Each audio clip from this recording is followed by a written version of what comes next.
programme Valpap a été mis en œuvre en 3 phases. La première phase qui a été mise en œuvre de 2015 à 2018 avait pour objectif global de contribuer à l'amélioration de la sécurité alimentaire des agro-pasteurs dans la région de l'Est par un accroissement et une sécurisation de leurs revenus. Et la deuxième phase qui a été mise en œuvre de 2019 à 2022 avait le même objectif global avec un accent particulier sur 2 aspects majeurs. Il s'agit premièrement de la création d'emplois décents au profit des jeunes dans les métiers ASPH, c'est-à-dire que dans les métiers agro-silvo-pastoraux. Le deuxième aspect, au cours de la deuxième phase, c'est le développement des marchés des produits agricoles. Le programme s'est dit qu'il fallait donner autant d'importance à la commercialisation qu'à la transformation et à la production pour que l'ensemble des chaînes de valeur puissent marcher efficacement. Et c'est ce qui a conduit le programme à élaborer une stratégie d'appui à la commercialisation à la deuxième phase. L'une de mes missions était également de les accompagner à identifier les marchés pour voir s'il y a des marchés existants rémunérateurs pour ces produits et voir aussi s'il y a des possibilités de développement des marchés de niche.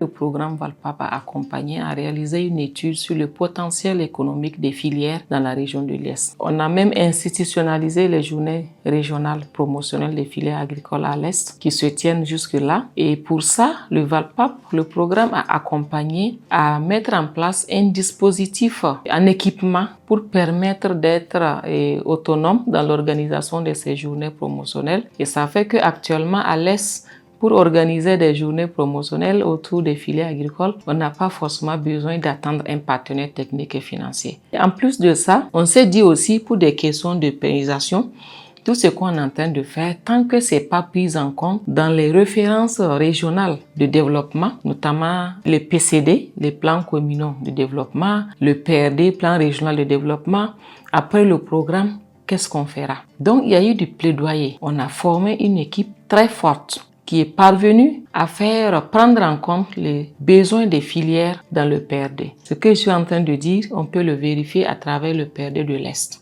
Vous le prenez, vous allez voir que les besoins des filières sont intégrés. Le plaidoyer a continué dans le sens de voir, comme on est dans la transformation, comment est-ce qu'on fait pour que les produits transformés là puissent bénéficier des marchés institutionnels. À ce niveau aussi, il y a eu des cadres d'échange avec les décideurs et il y a pas mal de coopératives qui bénéficient de marchés institutionnels. L'un des résultats a été effectivement la signature de contrats avec quelques collectivités. On a commencé en 2019 avec un premier contrat que les femmes de la Compiègne avaient décroché auprès de la mairie de Compiègne.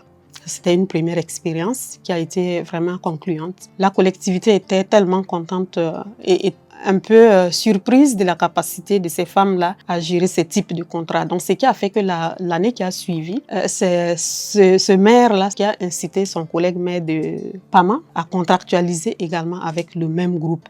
Donc, de 2019 à 2020, on a eu au niveau de la région 3 contrats qui avaient été signés avec les collectivités territoriales et qui avaient permis de fournir environ, je pense que c'était 174 tonnes pour un montant d'environ 300 millions.